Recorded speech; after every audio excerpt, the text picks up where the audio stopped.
Hello everyone, and welcome to the channel. I'm so glad you're here to join us for another captivating tale. Before we dive into today's story, please take a moment to hit that subscribe button if you haven't already, and let us know in the comments where you're tuning in from. Now, settle in, get comfortable, and let us begin Survival of the Faithful, a darkest story of love and loss.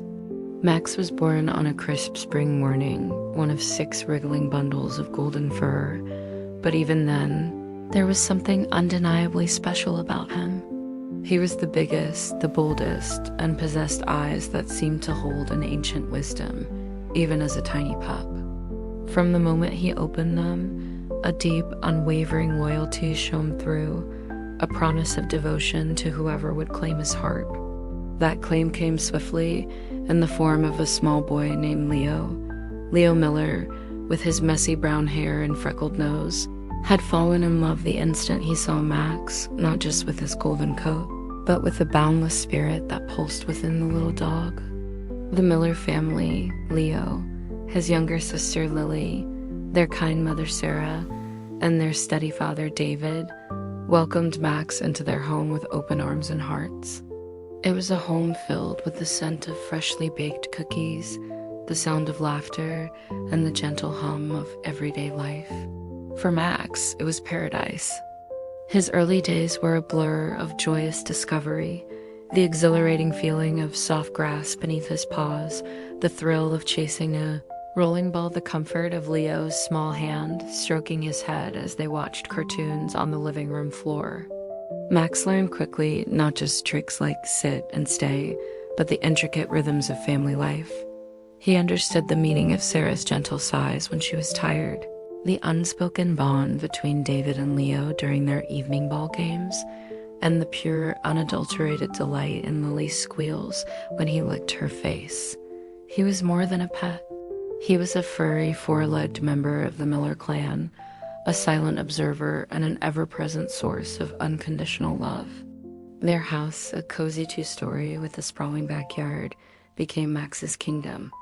He knew every nook and cranny, every scent, every shadow cast by the ancient oak tree in the corner of the yard.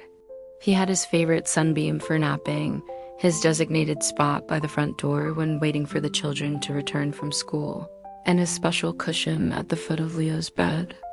Life was a predictable, comforting cycle of walks in the park, boisterous play sessions, and quiet evenings curled up with his family. The world outside their loving bubble seemed distant and irrelevant, a mere backdrop to their perfect existence. Max knew only warmth, safety, and the profound, fulfilling joy of being loved. He was a sentinel of happiness, his tail a perpetual pendulum of contentment. His days were filled with simple pleasures, the crunch of kibble in his bowl, the invigorating splash of water from the garden hose, the satisfying rip of a well-chewed toy. Every moment was a testament to the beautiful tapestry of companionship woven between a dog and his humans. He believed with the simple, pure faith of a canine heart that this perfect world would last forever. As Max grew from a clumsy puppy into a magnificent golden retriever, his bond with Leo deepened into something profound and unbreakable. They were inseparable, 2 halves of a whole, navigating the world together. Leo confided his childish secrets into Max's soft fur, his whispered worries about school or playground squabbles absorbed by the dog's unwavering presence. Max, in turn, offered silent comfort, a warm head nudged into Leo's hand, a reassuring thump of his tail. He was Leo's shadow, his confidant, and his fiercest protector, even if the only threats they faced were the occasional grumpy squirrel or the terrifying vacuum cleaner. However, even in their golden bubble of happiness, subtle shifts began to occur. Max, with his keen senses and intuitive understanding, was the first to notice the changes. The laughter in the house, once so frequent and unrestrained, became a little less spontaneous, a little more forced. Sarah's sighs grew heavier, and David's brow seemed permanently furrowed with a worry Max couldn't comprehend. The scent of freshly baked cookies was replaced by the aroma of takeout dinners, and the lively chatter around the dinner table often devolved into hushed, urgent conversations behind closed doors. Max would lie by the door, ears perked, trying to decipher the low murmurs, catching snippets of words like bills, job security, and tightening belts. He didn't understand the human words, but he understood the shift in emotional timbre, the underlying current of anxiety that now permeated the air. The Millers were facing financial difficulties, a silent storm brewing on their horizon. His walks with Leo, once filled with carefree romping, sometimes ended with Leo sitting on a park bench, unusually quiet, tracing patterns in the dirt with a stick. Max would nudge his hand, offering his head for a comforting scratch, a silent question in his eyes. Leo would respond with a weak smile, burying his face in Max's fur, the familiar scent of his boy a bittersweet comfort. The changes were slow, almost imperceptible at first, like the gradual fading of a vibrant summer day into the melancholy of autumn. Fewer new toys appeared, the monthly grooming appointments became less frequent, and even Max's kibble, though still nourishing, seemed to be a different, less appealing brand. Max, ever observant, noticed the tension in Sarah's shoulders, the way David would stare blankly at the television, not truly watching. He yearned to help, to somehow ease the burden he sensed, but all he could offer was his unwavering presence. His steadfast loyalty, a silent anchor in their increasingly turbulent sea.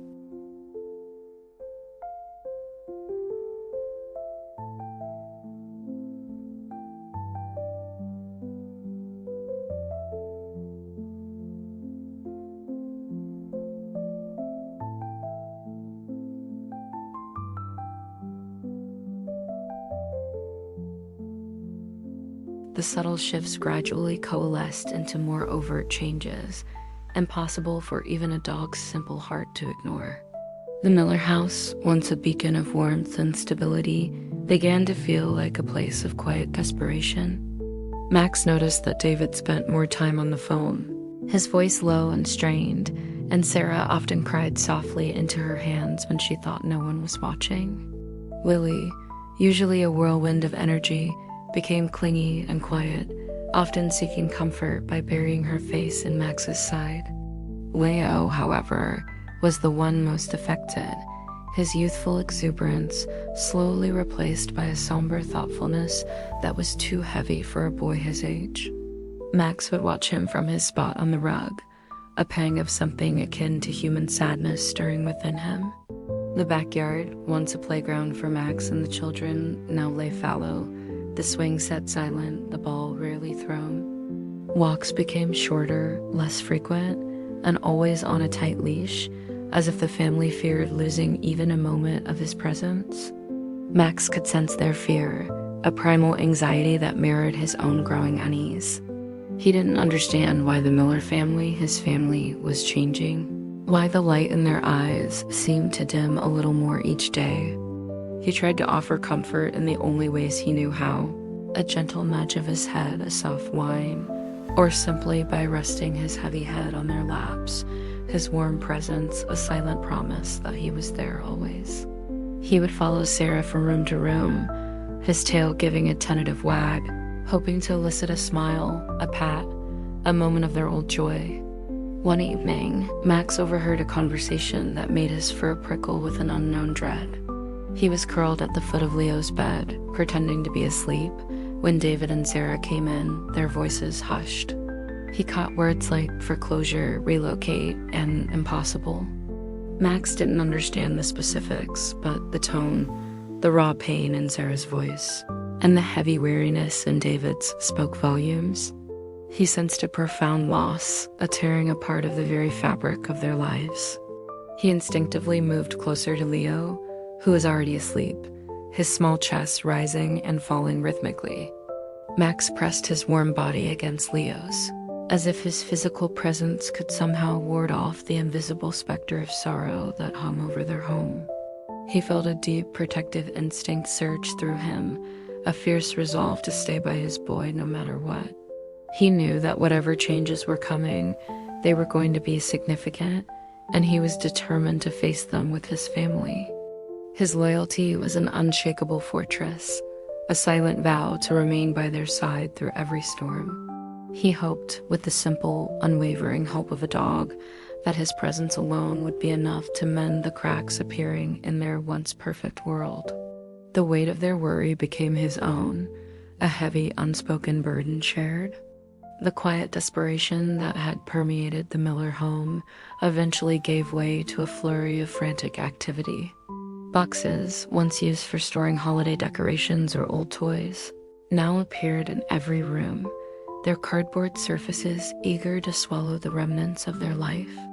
The familiar scent of their home began to mix with the acrid smell of packing tape and the faint dust of things disturbed. Max watched, confused and a little frightened, as cherished possessions were wrapped in newspaper and disappeared into the gaping maw of the boxes. His favorite napping spot by the sunlit window was soon obscured by a stack of labeled cartons, and his water bowl was moved multiple times, never quite settling in one place. Leo, usually so vibrant, moved through the house with a heavy heart, his eyes often red-rimmed. He spent every spare moment with Max, burying his face in the dog's fur, whispering promises. "We'll always be together, Max, always." Max would respond with a lick to the cheek, a soft whine, trying to reassure his boy, even as he himself felt a growing sense of unease. He could feel the anxious energy radiating from the family, a frantic undercurrent beneath the mundane task of packing. The house, once a sanctuary, now felt like a temporary holding cell, its soul slowly being stripped away. One afternoon, David knelt beside Max, his hand stroking the dog's head with an unusual tenderness. "It's going to be okay, boy," he murmured, but his voice cracked, betraying the lie. "We're going to a new place. It'll be different, but we'll be together." Max looked into David's eyes, seeing not just the surface words, but the deep current of sadness and fear beneath them. He understood that different was an understatement, that something monumental was about to happen. He pressed closer to David, offering what little comfort a dog could give, a silent promise of unwavering companionship.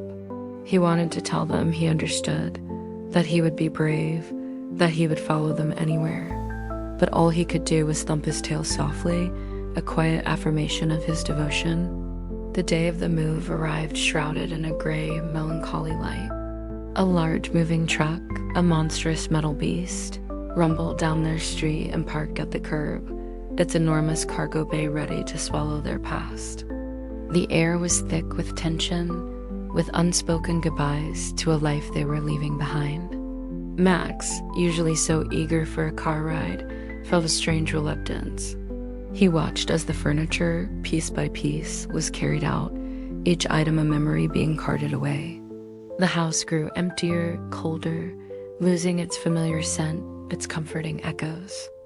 Max stayed close to Leo, a furry anchor in the storm of change, his heart heavy with a premonition he couldn't quite articulate. He knew, with an instinctual certainty, that the world he knew was about to be irrevocably altered. The house that had been his universe was becoming a hollow shell, a ghost of its former self, and with each item that left, a piece of his own security seemed to vanish too. He felt the trembling in Leo's hand as they stood together, watching their life disappear into the truck, and he braced himself for the unknown journey ahead. The chaos of moving day was overwhelming. The air buzzed with frantic activity, shouted instructions, and the heady thud of boxes being loaded. Max, usually a calm presence, found himself disoriented amidst the whirlwind. He was kept on his leash, tethered to a porch pillar, watching his world being dismantled piece by piece.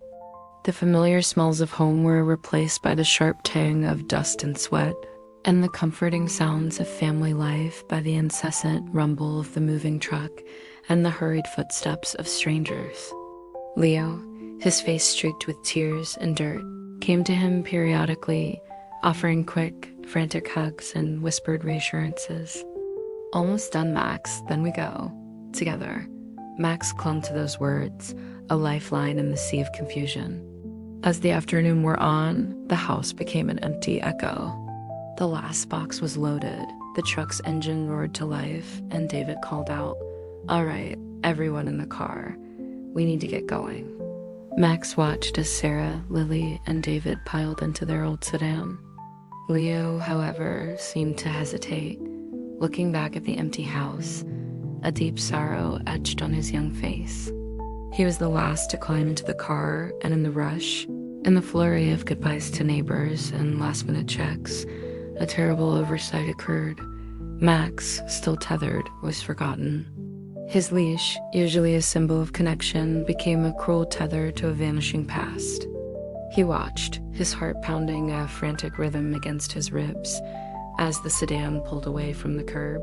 His family, his people, they were leaving. He barked, a desperate, guttural sound, pulling against the leash with all his might.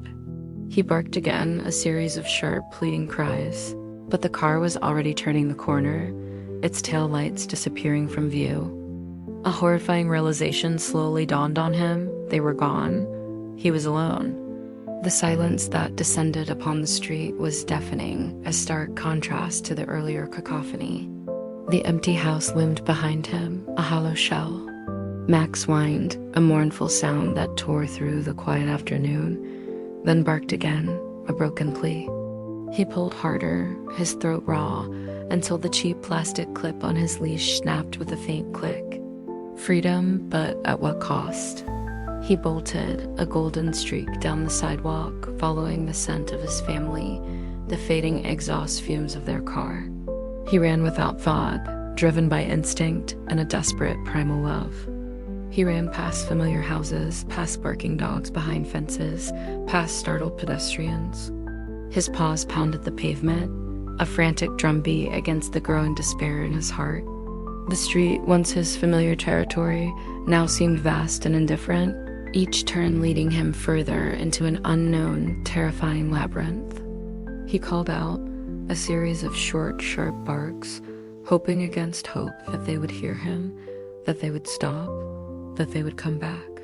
But the street remained empty, and the silence, punctuated only by his own frantic breathing, stretched out before him, a terrifying void. His world, once so full and vibrant, had shrunk to a single desperate chase, a race against an overwhelming sense of abandonment. He was a lost soul, a faithful heart adrift in a suddenly indifferent world. The scent of them was weakening, dissolving into the city air, and with it, his hope began to fray. He was utterly, terrifyingly alone. Max ran until his lungs burned and his paws ached, his golden fur streaked with dust and sweat. He followed the phantom scent of his family, a trail that grew fainter with every block, dissolving into the myriad smells of the city, exhaust fumes, discarded food, damp earth. The familiar streets transformed into an alien landscape. Houses he'd known only from a distance now seemed imposing and unwelcoming. The faces of strangers blurred into an indifferent mass. He barked, a hoarse, pleading sound, but no one stopped. No one recognized the profound despair in his intelligent eyes. The world, once centered around the Millers, now spun wildly, leaving him disoriented and adrift. As dusk deepened, painting the sky in shades of bruised purple and gray, Max found himself in an unfamiliar part of town. The neat suburban lawns had given way to grimy alleys, overflowing dumpsters, and the harsh glow of neon signs. His stomach growled, a hollow ache that reminded him he hadn't eaten since morning. He was used to regular meals, fresh water, and the comforting routine of home. Now, hunger was a sharp, unfamiliar pang, and thirst a constant, irritating dryness in his throat. He sniffed around an overflowing garbage can, his nose wrinkling at the unfamiliar stench, but the allure of even a discarded morsel was strong. He nudged a crumpled paper bag, finding nothing but disappointment. The sounds of the city, once a distant hum, now pressed in on him. The blare of horns, the distant wail of sirens, the muffled roar of traffic. Every shadow seemed to hold a potential threat. Every sudden movement made him flinch. He missed the quiet security of his backyard, the comforting weight of Leo's hand on his fur. He missed the familiar rhythm of their lives, the predictable comfort of their presence. A profound loneliness, colder than any autumn wind, settled deep in his bones. He lay down in the meager shelter of a bus stop bench, his head on his paws, his tail, once so expressive, now still and limp. He closed his eyes, trying to conjure the image of Leo's face, Lily's bright smile, Sarah's gentle hands, David's steady voice. But the images were fading, blurred by exhaustion and the encroaching terror of his new reality. Sleep offered little solace, disturbed by strange noises and the chilling awareness of his vulnerability. He dreamt of chasing balls in the sun-drenched yard, only to wake with a jolt, finding himself alone on cold concrete. The morning light, when it finally arrived, offered no warmth, only a stark reminder of his isolation. He lifted his head, scanning the empty street, a glimmer of desperate hope still flickering within him. But there was no familiar car, no beloved face. He was truly alone, a faithful heart cast out into an indifferent world, facing a future he couldn't comprehend. His journey of survival had just begun, a harrowing odyssey into a world without his family. The first few days were a blur of instinct and fear. Max, a dog accustomed to the softest beds and the finest kibble, was now forced to learn the harsh, unforgiving rules of the street. His once sleek, golden coat began to dull, matted with dust and grime. His paws, accustomed to manicured lawns, grew sore and calloused from endless pavement. Hunger became a constant, gnawing companion, a relentless ache that overshadowed all other thoughts. He scavenged through dumpsters, his sensitive nose now attuned to the faintest scent of discarded food, even rotten scraps. The indignity of it was lost on him. Survival was the only imperative. He quickly learned to be wary. Other stray dogs, gaunt and scarred, viewed him with suspicion, sometimes aggression. A few snarls and bared teeth taught him to give wide berth to territories already claimed. Humans, once his source of comfort and love, were now unpredictable. Some shooed him away with harsh words and flung stones. Others ignored him entirely. A few offered a tentative hand, a sympathetic glance, but none offered the home he desperately craved. He learned to differentiate between the hurried footsteps of passers-by and the lingering, curious gaze that might signal a threat or a fleeting opportunity for kindness. Water was another challenge. He remembered the cool, clean water from his bowl or the refreshing spray of the garden hose. Now he drank from muddy puddles and gutters, from stagnant ponds and forgotten parks. The taste often foul, but the need overriding disgust. He learned to be quick, to dart in and out of sight, to blend into the shadows, a skill he never knew he possessed. His golden fur, once a mark of his breed, now made him stand out, a beacon in the drab urban landscape, making him a target for unwanted attention or a symbol of loss that people preferred to ignore. One evening, a group of rowdy teenagers cornered him in an alley, pelting him with small stones and laughing at his distress. Max, who had never known cruelty, was terrified. He tried to cower, to make himself small, but their taunts only intensified. A primal fear, cold and sharp, pierced through his confusion. He let out a guttural growl, a sound he hadn't known he could make, and for the first time snapped his teeth in warning. The boys, startled, backed off, their laughter dying in their throats. Max seized the opportunity, bolting out of the alley and not stopping until his lungs burned and his heart hammered against his ribs. That night, huddled beneath a discarded tarp, he understood a crucial, painful lesson. The world was not always kind, and he had to fight for his existence. The innocence of his pampered life was rapidly eroding, replaced by the grim realities of the wild. He was no longer just Max, the miller's beloved pet. He was a survivor, adapting to a brutal and different world. His dreams were still of home, but his waking hours were solely about the next meal, the next safe hiding spot, the next breath. days bled into weeks, and Max's journey took him further from the familiar concrete jungle into the fringes of the city, where urban sprawl met untamed wilderness. He found himself drawn to the scent of damp earth, rustling leaves, and the elusive tang of wild animals. A small patch of woods, nestled between a highway and a forgotten industrial park, became his sanctuary. Here, the air was cleaner, the sound softer, and the shadows offered a more comforting concealment than the harsh angles of city alleys. His hunting instincts, dormant for so long, began to stir. He watched squirrels with a new intensity, his body tensing, his nose twitching. He observed cats with their silent, predatory grace, learning the art of the stalk. His first successful hunt was a small, unsuspecting mouse, a meager meal, but a monumental victory. It was a visceral experience, a primal satisfaction that spoke to an ancient part of his being. He was no longer just scavenging. He was providing for himself, connecting with a lineage of hunters that stretched back through millennia. This newfound capability, while born of necessity, instilled a flicker of confidence within him. The nights in the woods were different from the city.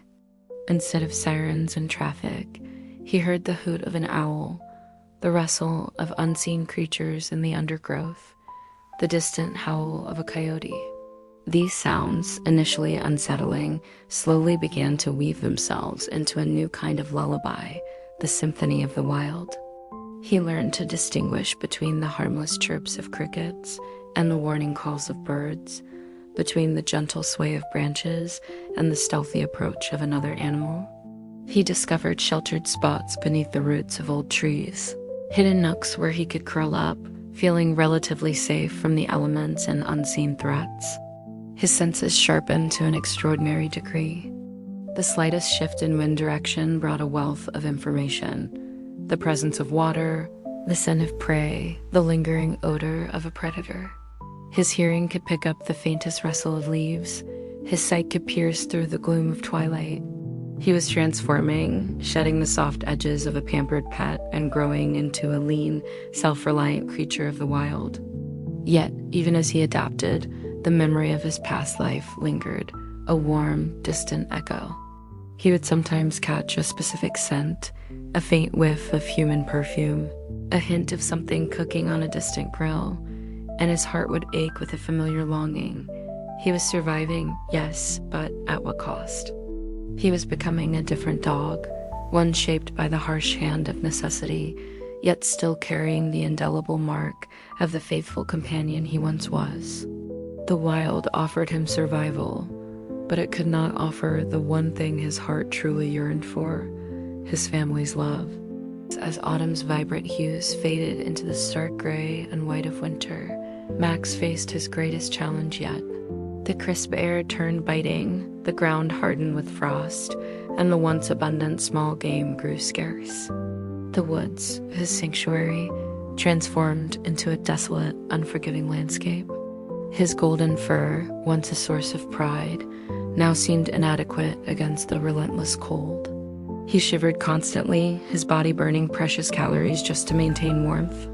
His ribs began to show through his thinning coat, a stark testament to the escalating struggle for survival. Snow fell, at first a delicate dusting, then heavy, relentless blankets that covered the ground, obscuring familiar scents and burying potential food sources. Max learned to dig, instinctively burrowing beneath fallen logs or into dense thickets of bushes, seeking meager shelter from the wind and snow. His paws, once nimble, became raw and cracked, each step a painful effort.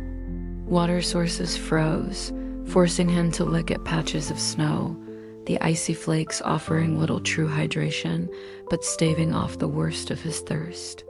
The days grew shorter, the nights longer and colder, a relentless siege of frigid darkness. Hunger became a constant, agonizing companion. The mice and voles he once hunted with relative ease now hid deep beneath the snow, their tracks invisible. He grew desperate, his instincts overriding his innate gentleness. He tried to scavenge from human settlements again, darting into backyards, hoping for forgotten scraps. but the cold drove people indoors, and their trash cans were now sealed tight against the elements. He learned to conserve energy, moving slowly, deliberately, his once playful gait replaced by a weary shuffle. His dreams, when they came, were vivid, tormenting images of warm fires, heaping bowls of food, and the comforting touch of Leo's hand. He would wake with a desperate whine, the stark reality of his cold, empty world crashing down upon him. One particularly brutal night, a blizzard swept through, coating the entire landscape in a thick, impenetrable white. Max huddled beneath a snow-laden pine, the wind howling like a banshee, the snow stinging his eyes. He felt his body growing numb, a dangerous lethargy creeping in. He closed his eyes, thinking of Leo, of warmth, of love. He knew with a chilling certainty that this might be the end. But a flicker of stubborn resolve, a primal will to live, still burned deep within him. He would not give up, not yet. He buried his nose deeper into his fur, drawing on every ounce of his dwindling strength, ready to face the long, brutal night, a testament to the faithful heart that refused to surrender, even in the face of nature's most unforgiving assault. Just when Max thought his strength was truly failing, when the cold was seeping into his very bones, and the gnawing hunger threatened to consume him, a faint, unfamiliar scent reached his nose. It was faint, barely discernible beneath the icy grip of the blizzard, but it was there. The comforting, intoxicating smell of wood smoke and something cooking, something rich and savory. A flicker of hope, fragile yet persistent, ignited within him. With renewed, if faltering, determination, he pushed himself up, each movement a painful effort, and began to follow the scent. The journey was arduous.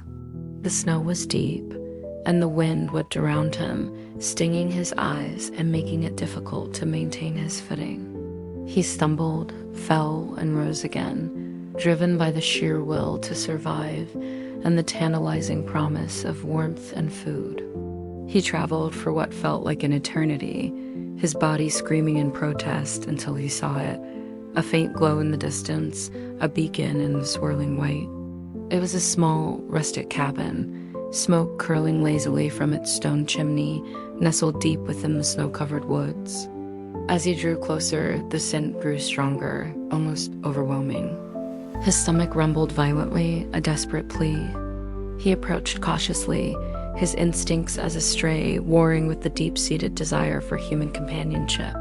He circled the cabin, his movements slow and deliberate, observing, listening. He heard the soft crackle of a fire, the faint murmur of a human voice.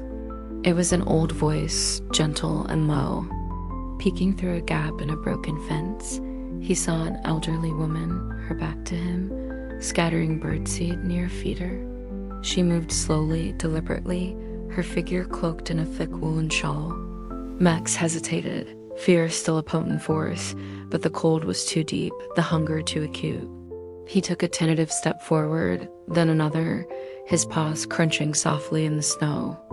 The woman turned, her eyes, surprisingly kind, meeting his. There was no fear in her gaze, only a quiet understanding. She didn't shoo him away, didn't raise her voice. Instead, she simply knelt, slowly, carefully, and held out a hand, palm open, revealing a piece of dried meat. "Hello there, hungry one," she murmured, her voice soft as falling snow. "You look like you've seen better days." Max, torn between caution and desperate need, took another step. The smell of the meat was irresistible, a siren song to his famished body. This was not the Miller family, but in her eyes, he saw a glimmer of the kindness he had so desperately missed. It was a fragile bridge, but it was a bridge nonetheless, offering a temporary reprieve from the relentless grip of the wild. He knew this was a moment of decision, a crossroads between perpetual solitude and a tentative connection to the human world once more. He took a deep breath, his body trembling, and took the first step towards the outstretched hand, a silent leap of faith. Alara, the elderly woman, moved with a quiet grace that belied her age. She watched Max approach, her gaze steady, devoid of the suspicion or fear he had grown accustomed to. He took the dried meat from her hand, his teeth gentle, his tail giving a tiny, almost imperceptible wag. It was the first food he had accepted directly from a human in what felt like an eternity, and the taste, though simple, was heavenly. Alara didn't press him, didn't try to grab him or pull him close. She simply sat on the snow-dusted porch step, speaking in soft, soothing tones, words that Max didn't understand but whose gentle rhythm resonated deep within him. "You're a handsome boy," she murmured, her voice a balm to his weary spirit. "Lost, aren't you?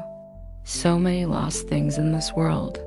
Max lay down a few feet from her, still wary, but the warmth emanating from the cabin, the comforting scent of the wood smoke, and the woman's calm presence slowly began to chip away at his hardened defenses. He watched her, observing the gentle lines around her eyes, the way her hands moved as she continued to speak. He saw no malice, only compassion, a quality he had almost forgotten existed in humans. After a while, Alara slowly rose and disappeared inside, leaving the door ajar.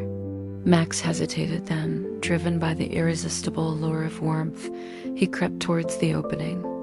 The inside of the cabin was a haven, a roaring fire in a stone hearth, walls lined with books, and the comforting scent of something savory bubbling on the stove. He saw a worn rug in front of the fireplace, a place that promised respite from the biting cold. It was a stark contrast to the desolate, frozen world he had been navigating. Slowly, cautiously, he stepped across the threshold, feeling the immediate rush of warmth on his numb paws. Alara reappeared, carrying a shallow bowl filled with warm broth and chunks of meat. She placed it gently on the rug. Max devoured it, his body trembling with gratitude and relief. It was the most satisfying meal he had eaten since leaving the Miller home, a physical and emotional nourishment that brought tears to his eyes. He ate until his stomach was full, then collapsed onto the rug, letting the warmth soak into his aching muscles. Alara sat nearby, humming a soft, tuneless melody, occasionally glancing at him with a gentle smile. He was safe for now.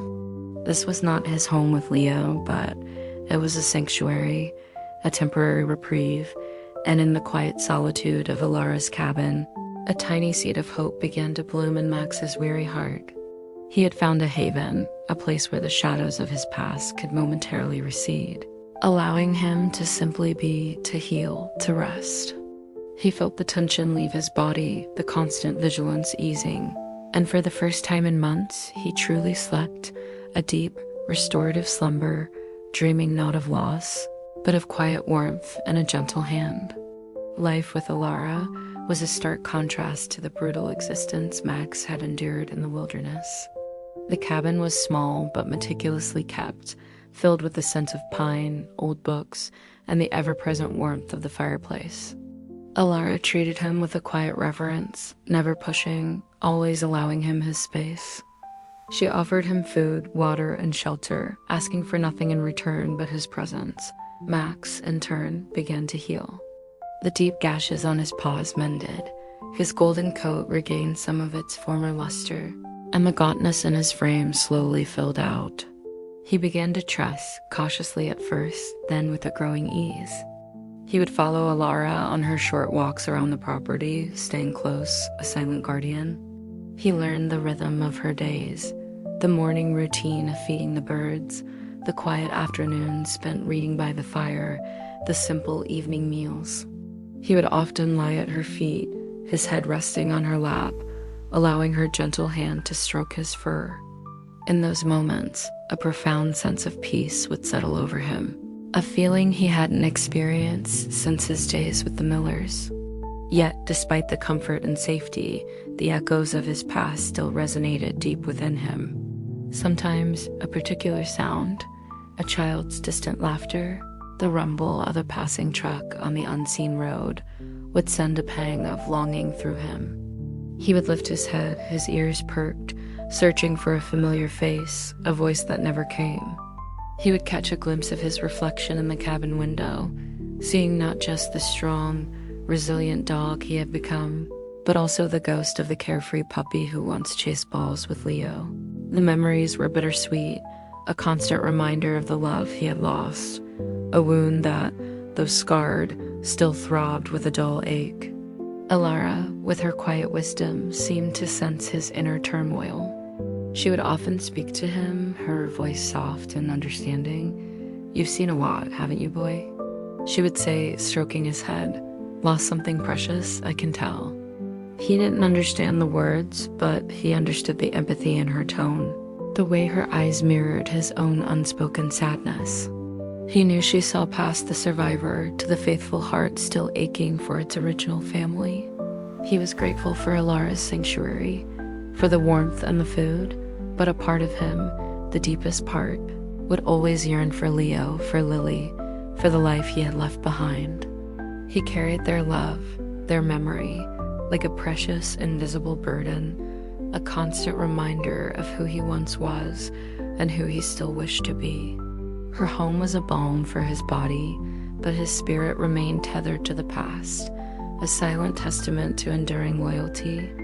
As winter slowly receded, giving way to the first tentative signs of spring, Max settled into a comfortable, albeit tinged with melancholy, routine with Alara.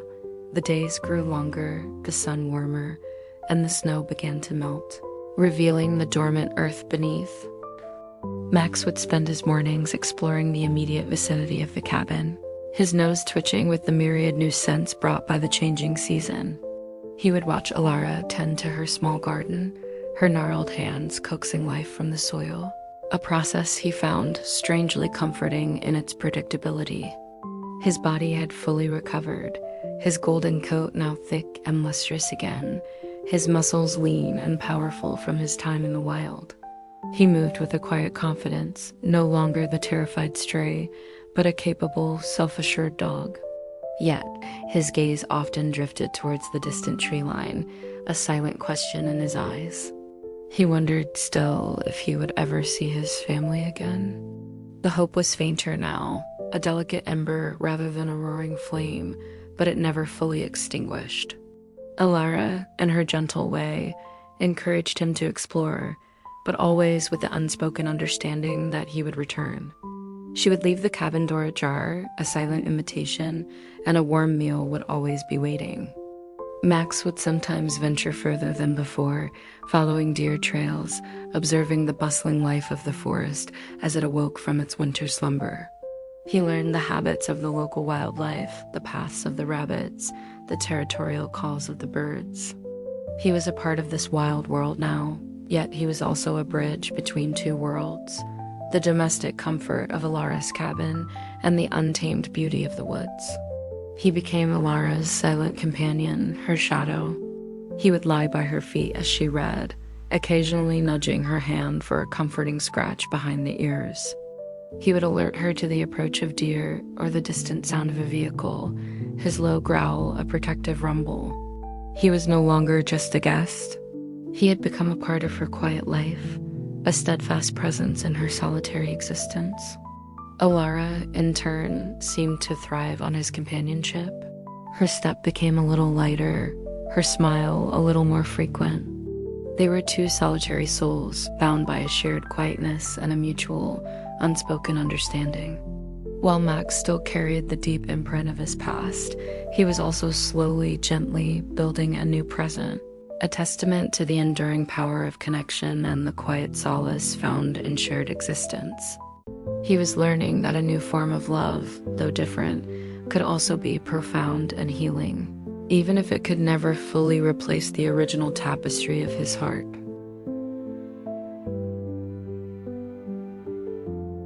Spring blossomed into a vibrant summer, painting the woods around Alara's cabin in shades of lush green and brilliant wildflowers. Max's days were a blend of peaceful companionship with Alara and invigorating explorations of the forest. He was content in a way he hadn't thought possible, yet a deep current of longing still ran beneath the surface of his tranquil existence. Every new scent, every distant sound was subconsciously filtered through the lens of familiar, a silent hope that one day, the right scent, the right sound, would bring his past rushing back. One warm afternoon, as Max lay dozing on the cabin porch, a new scent drifted on the gentle breeze. It was faint, almost imperceptible, but it sent a jolt through his body. His ears perked, his nose twitched, and his eyes snapped open. It was a human scent, but not just any human. It was a complex blend of familiar fragrances, a specific brand of detergent, a hint of a certain shampoo, and, most powerfully, the faint, sweet scent of a child's skin. It was a scent that ignited a spark of recognition so powerful, so profound, that it made his heart pound with a frantic, desperate rhythm. It was the scent of Leo. He sprang to his feet, a low whine rumbling in his chest. Alara, who was tending to her herbs, looked up, startled by his sudden agitation. "What is it, boy?" she asked, sensing the urgency in his posture. Max didn't wait. He bolted from the porch, following the scent, which, though still faint, was growing stronger, pulling him with an irresistible force. He ran through the familiar woods, his powerful legs carrying him swiftly over roots and through underbrush, his golden fur a blur against the green. Every fiber of his being was focused on that one intoxicating aroma, a beacon guiding him through the dense foliage. The scent led him towards the edge of the woods, where a narrow, rarely used dirt road wound its way through the trees. He paused at the tree line, his body trembling, his breath coming in short, sharp gasps. He peered through the leaves, his eyes scanning the road, and then he saw them. A small, older model sedan, parked precariously on the shoulder. And standing by the car, looking at a map, was a man whose profile sent another jolt of recognition through Max's heart. It was David Miller, older, thinner, but undeniably David, and beside him, a slightly taller, leaner boy, his messy brown hair falling over his forehead as he pointed at the map. Leo, his boy. Max let out a joyous, heartbreaking bark, a sound filled with years of longing, of loss, and of an undying, faithful love. The world, which had once seemed so vast and indifferent, suddenly shrank to this one, singular, miraculous moment of reunion. He had found them. He had truly found them. His heart felt as though it would burst from his chest, a torrent of emotion overwhelming his senses. He bounded out of the woods, a golden streak of pure, unadulterated joy. Max burst from the tree line, a golden whirlwind of pure, unadulterated joy. His barks, once mournful pleas, were now triumphant declarations, echoing through the quiet woods.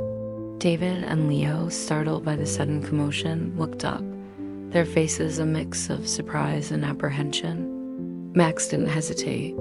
He bounded towards them, his tail a blur of ecstatic motion, his entire body quivering with years of pent-up love and longing. "Max," Leo whispered, his voice barely audible, his eyes wide with disbelief. He seemed to shrink back slightly, as if afraid to believe what he was seeing. Max reached him in a flash, leaping up, his front paws gently resting on Leo's chest, his wet nose nudging the boy's face, licking away tears that were already streaming down Leo's cheeks. The boy's scent, so familiar, so cherished, filled Max's senses, a symphony of homecoming. It was truly Leo, his Leo, older and a little taller, but still his boy. David, initially frozen in shock, slowly knelt, his hand reaching out tentatively, then with more certainty to stroke Max's head. "It is him," he murmured, his voice thick with emotion, a single tear tracing a path down his weathered cheek. "It's Max," the dog responded with a series of happy whines, pressing himself against David, then back to Leo, trying to encompass them both in his boundless affection. He nudged their hands, licked their faces, his entire being radiating an overwhelming sense of relief and reunion. Leo, finally breaking free of his shock, wrapped his arms around Max's neck, burying his face in the dog's fur. "Max, you're alive. I thought we'd never see you again." His voice was choked with sobs, a mixture of profound sorrow for the past and overwhelming joy for the present. Max whimpered, his own eyes misting, understanding the depth of Leo's pain, the years of guilt and sadness that had clearly weighed on his boy. He licked Leo's face again, a silent promise that he was here now, and he wasn't going anywhere. David, after a moment, cleared his throat, his eyes still shining with unshed tears. "We came back, Max. We never stopped looking. We had to leave. It was complicated, but we always hoped." Max looked from David to Leo, sensing the unspoken apologies, the lingering pain of their separation. He didn't understand the complexities of human choices, of economic hardships and forced relocations. All he understood was that his family, his beloved Millers, were here in front of him, and the world suddenly felt whole again. The years of hardship, the cold nights, the endless hunger, it all faded into insignificance in the face of this miraculous reunion.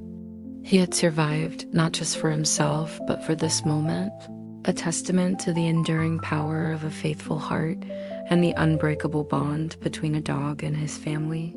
His journey had come full circle, bringing him back to the very people he had never stopped searching for, proving that some loves truly are eternal. The initial explosion of joy slowly subsided, giving way to a more profound, tender reunion. David and Leo, still overwhelmed, carefully examined Max, running their hands over his now healthy, golden coat, marveling at his resilience. "You look amazing, boy," David murmured, his voice still thick with emotion. "You survived." Max, for his part, couldn't stop nudging them, leaning into their touches, soaking in the long-missed warmth of their presence. The scent of them, so deeply ingrained in his memory, was now real and tangible, a comfort beyond measure. As the initial euphoria wore off, a new, complex emotion began to stir in Max, a quiet apprehension. He had his family back, but what about Alara? He looked back towards the tree line, towards the cabin that had been his sanctuary for so long, a place that had offered him solace and healing when he had none. He felt a tug, a loyal pull towards the gentle woman who had nursed him back to health, who had shared her quiet life with him. He was torn between the two loves, the past and the present, the family he had never forgotten and the friend who had saved him.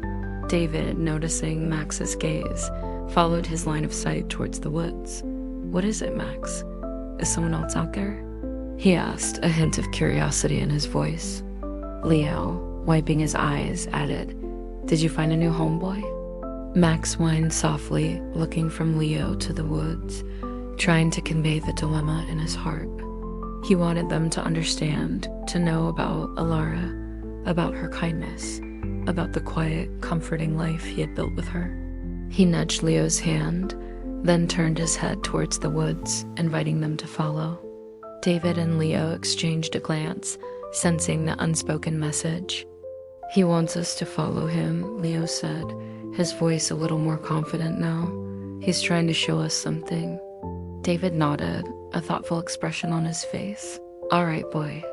Lead the way."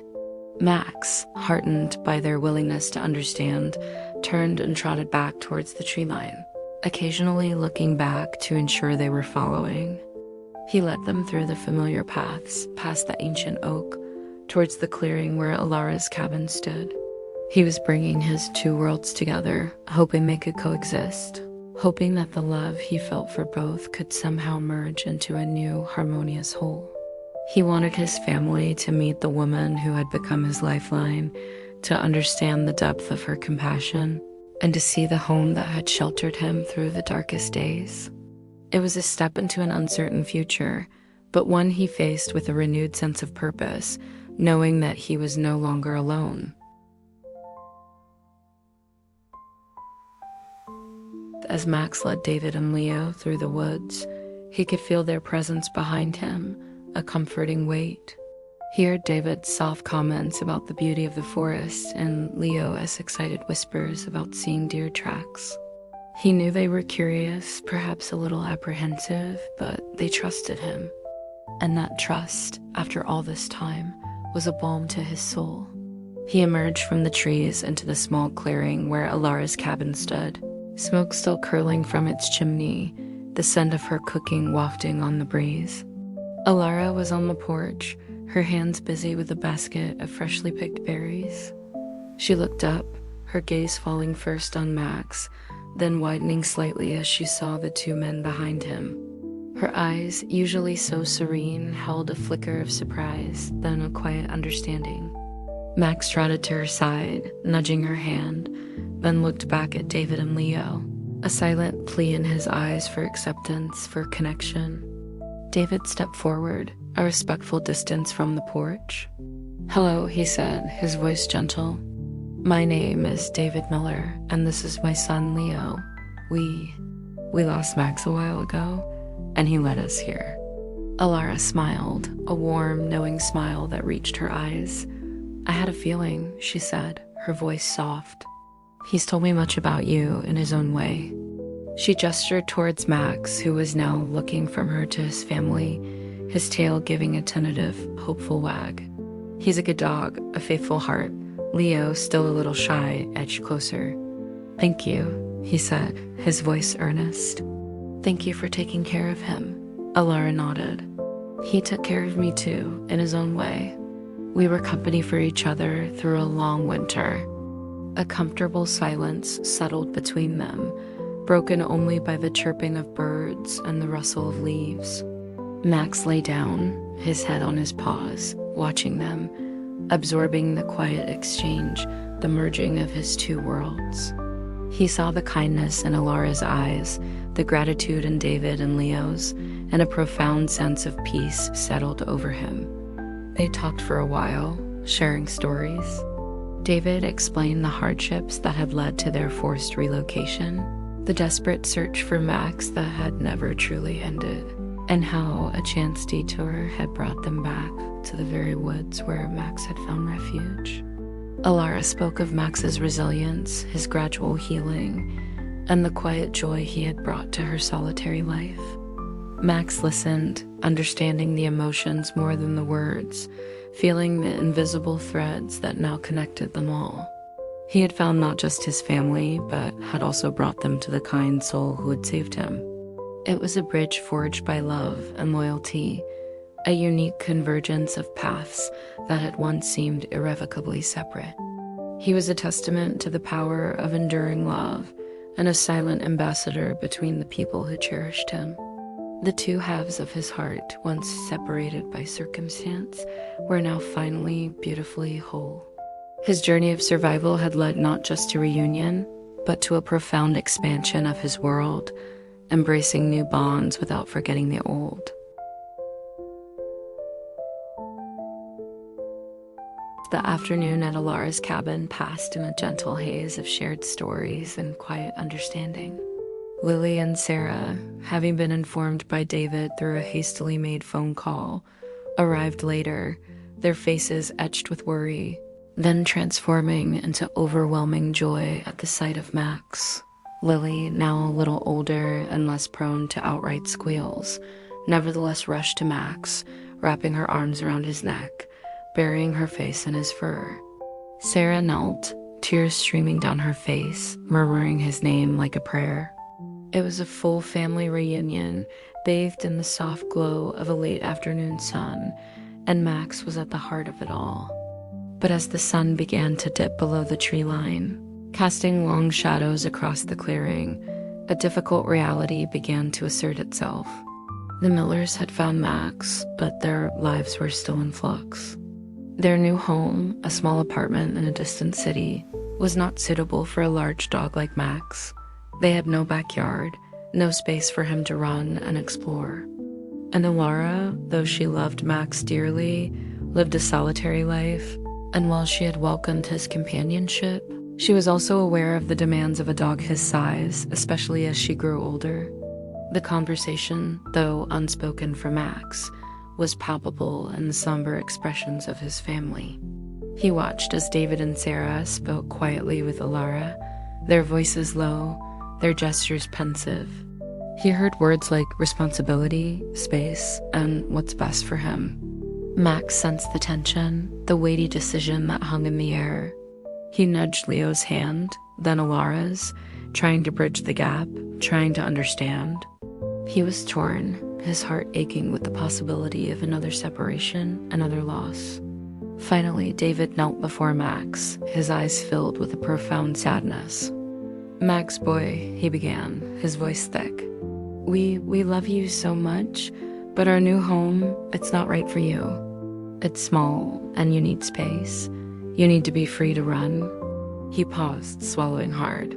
Alara loves you too. And she has the space, the peace you need." He looked at Max, his eyes pleading for understanding.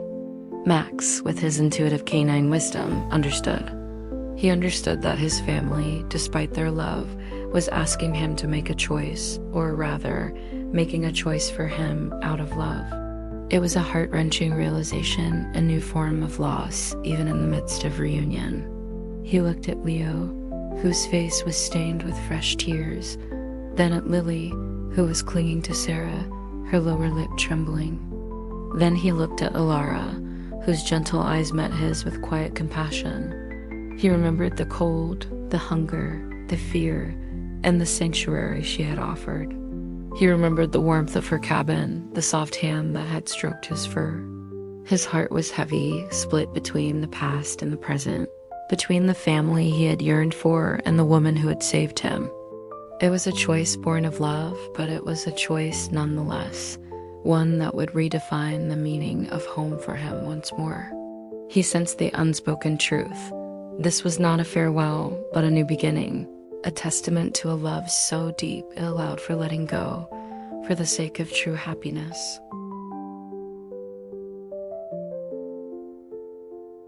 The decision, though painful, was made with love. Max would stay with Alara. It was the only choice that truly ensured his well-being, a truth acknowledged by every tearful gaze and every soft caress.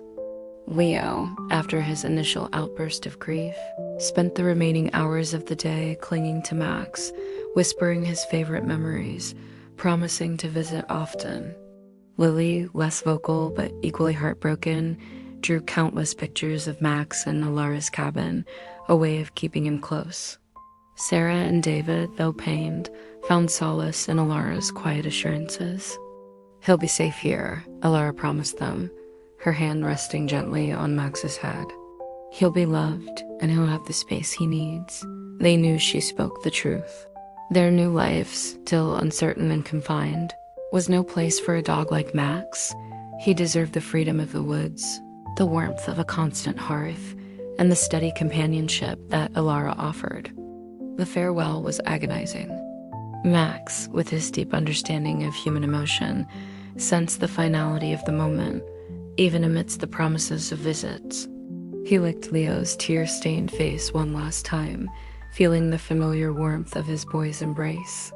He nudged David's hand, then Lily's, trying to convey his enduring love, his unspoken gratitude.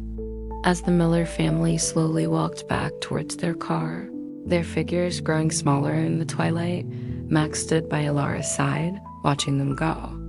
A profound sadness settled over him, a familiar ache of loss, but this time it was tempered by a new understanding. Love wasn't always about possession. Sometimes it was about letting go, about choosing what was truly best for the one you cherished. He turned then and pressed his head against Alara's leg. She knelt, wrapping her arms around him, her gentle hand stroking his fur. "It's okay, boy," she murmured, her voice thick with emotion. "We'll be okay. We have each other." Max looked up at her into her kind, wise eyes and saw not a replacement for his family, but an extension of love, a new branch on the tree of his life. Her cabin, once a temporary sanctuary, now truly became his home, a place of peace and belonging. He was no longer just a survivor. He was a cherished companion, finding a new purpose in his steadfast loyalty to Alara. The pain of separation lingered, a soft echo, but the comfort of his new life, the unwavering presence of Alara, slowly began to fill the void. He had lost his first family, but in his journey, he had found a new profound definition of home, a testament to the enduring capacity of a faithful heart to love, to adapt, and to find peace even amidst change. His story of love and loss was not over, but it had found a new, quiet chapter, written in the heart of the woods, with the gentle companionship of a solitary soul. Years passed, bringing with them the gentle cycle of seasons, each one deepening the bond between Max and Alara. Max, no longer a young dog, moved with the dignified grace of age, his golden fur now dusted with silver around his muzzle. He was Alara's constant companion, her protector, and her silent confidant. He lay by her feet as she read, followed her on her slow walks through the woods, and sat patiently beside her as she watched the sunset from the porch. Their lives were intertwined, a quiet tapestry woven with routine, affection, and mutual respect. Leo and Millie, now young adults, kept their promise. They visited Alara and Max whenever they could, bringing with them stories of their lives, of college and careers, of new adventures. Each reunion was a joyous, if sometimes bittersweet, occasion. Max would greet them with the same boundless enthusiasm, his tail wagging furiously, his eyes shining with recognition and love. He remembered every scent, every touch, every whispered word from his past. Their visits were a cherished bridge to his former life, a reminder that though circumstances had changed, their love remained an unbroken thread. Alara, too, found renewed purpose and joy in Max's presence and in the visits from the Miller children. Her once solitary cabin became a place of gentle gatherings, a testament to the enduring connections that Max had forged. She often told them he didn't just survive, he brought us all together. Max, listening with his head resting on her lap, would thump his tail softly, understanding the profound truth in her words. His journey had been one of immense loss and hardship, but it had also been a journey of discovery, of his own resilience, of the kindness of strangers, and of the many forms love can take.